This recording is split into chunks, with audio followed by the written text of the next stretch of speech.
The silence in the showroom was colder than the winter wind outside, but it wasn't the temperature that made Maria's hands tremble, it was the weight of 1,000 assumptions pressing down on her.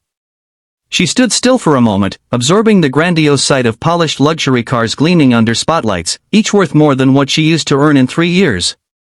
She had dreamed of this moment for so long. And yet, in the eyes of those who now looked at her, she was invisible. Maria Reyes stepped into the pristine glass building with a mixture of nerves and determination.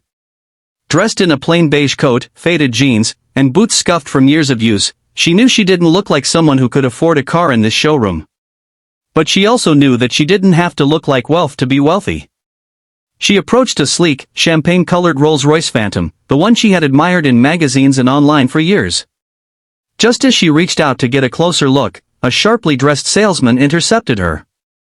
He was tall, young, and wore a smile that didn't reach his eyes. "Can I help you, miss?" he asked, his tone overly polite but clearly condescending. "I was hoping to get a closer look at the Phantom," she said with a calm voice. "And if possible, a test drive." The salesman's smile cracked slightly as he glanced her up and down. "That model starts at around $450,000.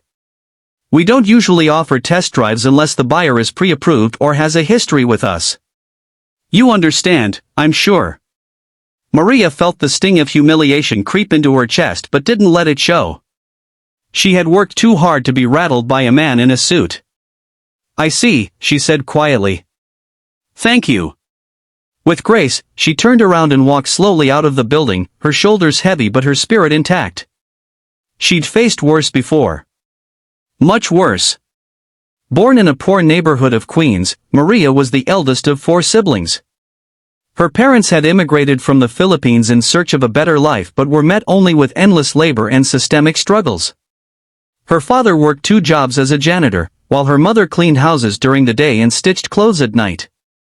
At 14, Maria started helping her mother, often skipping meals so her younger siblings wouldn't have to.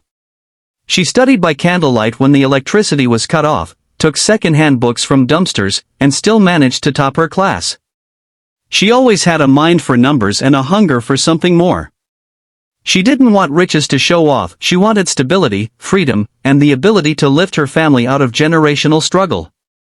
By the time she turned 18, Maria was balancing 3 part-time jobs while pursuing a degree in business at a community college. Sleep was a luxury, but dreams were not.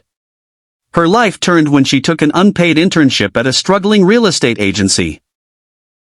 She taught herself digital marketing on YouTube, revamped their online presence, and tripled their leads in 6 months. That experience gave her the confidence to start her own business, a boutique design and real estate consultancy that she ran from a rented room with 1 broken chair and a prepaid Wi-Fi plan. The path was grueling. She was laughed out of investor meetings, ignored at networking events, and constantly underestimated. But she kept going. With every setback came a breakthrough. Slowly but surely, her client list grew, first small homeowners, then small business offices, and eventually luxury clients looking for premium real estate and interiors. By the age of 30, Maria was managing multi-million-dollar portfolios for international clients.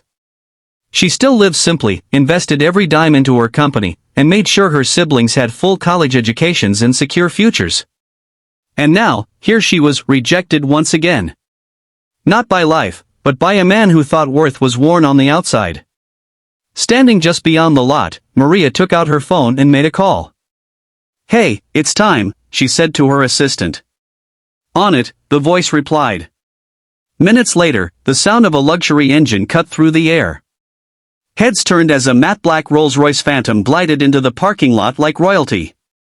It stopped directly in front of the showroom entrance, its chrome grille gleaming under the afternoon sun. A chauffeur in a crisp uniform stepped out and opened the back door. Maria didn't hesitate. She walked past the salesman, who now stood frozen at the glass door with his mouth slightly open. The color drained from his face as he realized who she was. He rushed outside, stumbling over his own words. "Ms. Reyes, I'm so sorry, I didn't recognize, had I known, please, come inside. Let's talk." Maria turned slowly to face him. Her expression was calm but unshakably firm. "You dismissed me because I didn't look the part. You didn't ask my name. You didn't ask what I do. You saw a coat and assumed I was a waste of your time. No, it's just protocol, ma'am, we get so many people, he stammered. You lost more than a sale today, she said quietly. You lost respect. I was here to buy 2 cars, one for myself, and one for my mother. But I think I'll take my business somewhere that treats people with decency, not judgment. She got into the Rolls-Royce. The chauffeur shut the door with a soft click. As the car pulled away, Maria looked out the window one last time, not to gloat, but to remember. She remembered the landlord who laughed at her when she said she'd own property one day. The boss who told her women like her should stick to safe jobs. The classmates who mocked her accent.